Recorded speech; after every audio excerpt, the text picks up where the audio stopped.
Hey, what if I tell you that you're going to become a Supreme Court judge in the US? You will be excited, right? I mean, who doesn't want to be a judge in the US Supreme Court? But what if you are the vice president already and have larger ambitions of outdoing your present boss and ultimately becoming the president of the United States? I guess the US Supreme Court justice job doesn't sound all that fancy now. Well, this is exactly what US Vice President Kamala Harris is going through. And welcome. You're watching TFI Global, the foreign affairs and geopolitical analysis arm of the TFI Media Group. I'm your host Atul Mishra, and in this video I will explain the possibility of Kamala Harris's removal as the Vice President of the United States and making her a Supreme Court judge. Let's begin.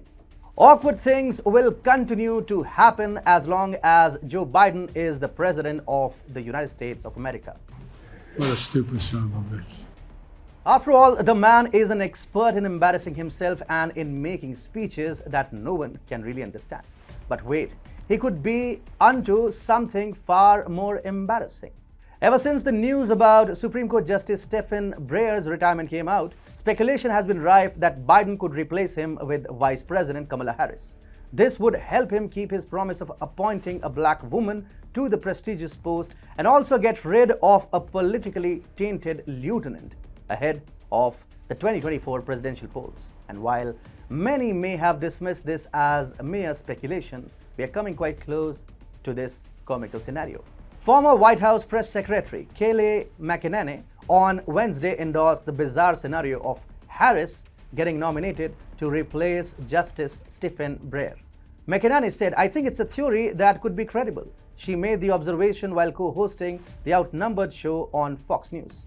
The idea was originally put forward by McEnany's colleague Harris Faulkner. In June, he had claimed that Biden had repeatedly stated that he would pick a black woman as his first Supreme Court nominee, and Faulkner said that it's hard to not see, at least Harris makes the list.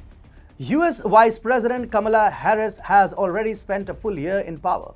She had a good lobby in the Democratic Party and was even being groomed as a future president. She was even given a crash course in international affairs and diplomacy.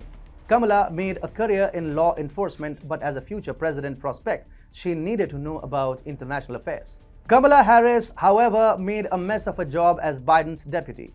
Let us go through 2021 and we will realize what a miserable year it was for Kamala.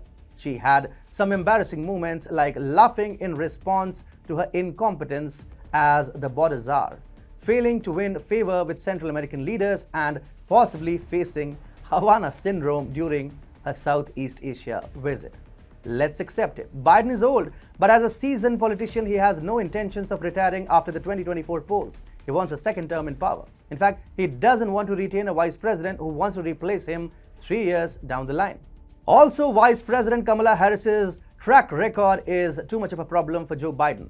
Even apart from her administrative incompetence, Kamala is not very popular with the far-left Democrats or the so-called progressives. Remember, Kamala has a law enforcement background and represented the tough-on-crime era amongst the Democrats in the 1990s and 2000s.